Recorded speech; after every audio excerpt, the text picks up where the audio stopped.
राहुल गांधी का अमेठी छोड़ रायबरेली से नामांकन दाखिल करना क्या कांग्रेस पार्टी की एक बड़ी रणनीति का हिस्सा है या फिर भारतीय जनता पार्टी के आरोपों के मुताबिक राहुल गांधी के भीतर का डर है जिनकी वजह से उन्होंने अमेठी से तौबा कर लिया है और अब एक सेफ सीट रायबरेली, जहां से उनकी मां सोनिया गांधी चुनाव लड़ती रही हैं, दादी इंदिरा गांधी ने भी चुनाव लड़ा है, वहां से अपना नामांकन दाखिल किया है। इस बीच यह भी एक चर्चा है कि क्या राहुल गांधी इसलिए चुनाव लड़ रहे हैं ताकि यहां से प्रियंका गांधी के पॉलिटिकल डेब्यू के लिए एक प्लान बी तैयार किया जाए। प्लान बी के तहत अगर राहुल गांधी वायनाड और रायबरेली दोनों जगहों से चुनाव जीत जाते हैं तो किसी एक सीट को उन्हें छोड़ना पड़ेगा। ऐसी सूरत में प्रियंका गांधी उपचुनाव के जरिए इलेक्टोरल डेब्यू कर जाएंगी। हालांकि यह एक अभी कयास का विषय है, चर्चा का विषय है, जो कि जयराम रमेश के ट्वीट के जरिए लगाया जा रहा है। हम इस ट्वीट पर चर्चा करेंगे, लेकिन सबसे पहले बात उसकी करते हैं जो प्रधानमंत्री नरेंद्र मोदी ने राहुल गांधी के संदर्भ में कही है। पश्चिम बंगाल की एक रैली में प्रधानमंत्री मोदी ने राहुल गांधी पर निशाना साधा, पूरे गांधी परिवार पर साधा और उन्होंने कहा कि ये लोग डर चुके हैं और डर की वजह से खासतौर पर राहुल गांधी वायनाड के अलावा अमेठी से उनको चुनाव लड़ना चाहिए था, लेकिन अब वो रायबरेली में अपना नामांकन दाखिल कर रहे हैं। प्रधानमंत्री ने क्या कहा, पहले आप वो सुनिए। उनके सारे चेले चपाटे कह रहे थे अमेठी आएंगे, अमेठी आएंगे, लेकिन अमेठी से भी इतना डर गए, इतने डर गए, वहां से भागकर अब रायबरेली में खोज रहे हैं रास्ता। ये लोग घूम घूम कर सबको कहते हैं डरो मत। मैं भी आज उन्हें कहता हूं और बड़े जी भर के कहता हूं, अरे डरो मत, भागो मत। जैसे प्रधानमंत्री ने यह लफ्ज निकाला कि राहुल गांधी डरपोक हैं और वो डरे नहीं, इसके बाद से भारतीय जनता पार्टी के तमाम नेताओं ने और उनके समर्थकों ने भी इस पर हमले बोलने शुरू कर दिए। तकरीबन सभी का लाइन लेंथ यही था। उत्तर प्रदेश की जनता, रायबरेली की जनता समझ चुकी है ये रणछोड़ दास लोग हैं।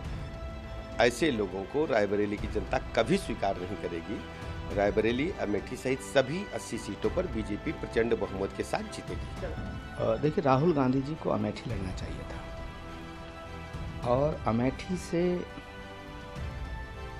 भागना कांग्रेस के पूरे कार्यकर्ताओं में ये मैसेज जाएगा, पूरे देश में ये मैसेज जाएगा कि जो आदमी रोज नरेंद्र मोदी को चुनौती देता था, रोज अपने कांग्रेस के कार्यकर्ताओं से कहता था, रोज देश की जनता से कहता था डरो मत, डरो मत, वो खुद डर गया। वैसे एक तरफ जहां रायबरेली के कांग्रेसी नेताओं के बीच उत्साह है तो दूसरी तरफ अमेठी में कुछ जगहों पर निराशा जरूर देखी गई है। हालांकि यहां पे नामांकन दाखिल करने की बात आई तो किशोरी लाल शर्मा कांग्रेस की तरफ से उन्होंने अपना नामांकन दाखिल किया। उनके लिए भी एक सरप्राइज था और खासतौर पर अमेठी के कांग्रेसी नेताओं के लिए भी एक सरप्राइज था। अब कांग्रेस को जिताने का सारा दारोमदार किशोरी लाल शर्मा के ऊपर है, लेकिन भारतीय जनता पार्टी इसे एक वॉकओवर मान के चल रही है। इसके पहले स्मृति ईरानी यह कहती रही हैं कि यहां से कोई कद्दावर उम्मीदवार कांग्रेस घोषित नहीं कर रही है। खासतौर पर उनका निशाना राहुल गांधी पे ही था और चुनौती दे रही थी कि राहुल गांधी यहां से दोबारा चुनाव लड़ें।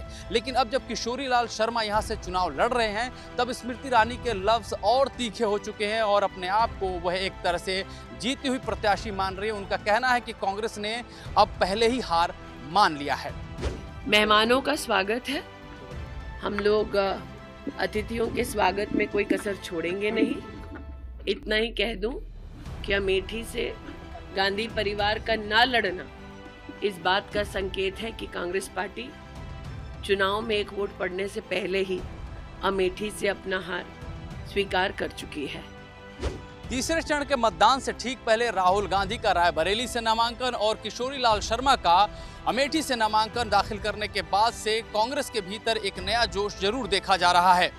उत्तर प्रदेश में जहां कांग्रेस के सदस्य लगातार एक मायूसी दिखा रहे थे, वहां पे एक उनके भीतर ऊर्जा जरूर जागी है।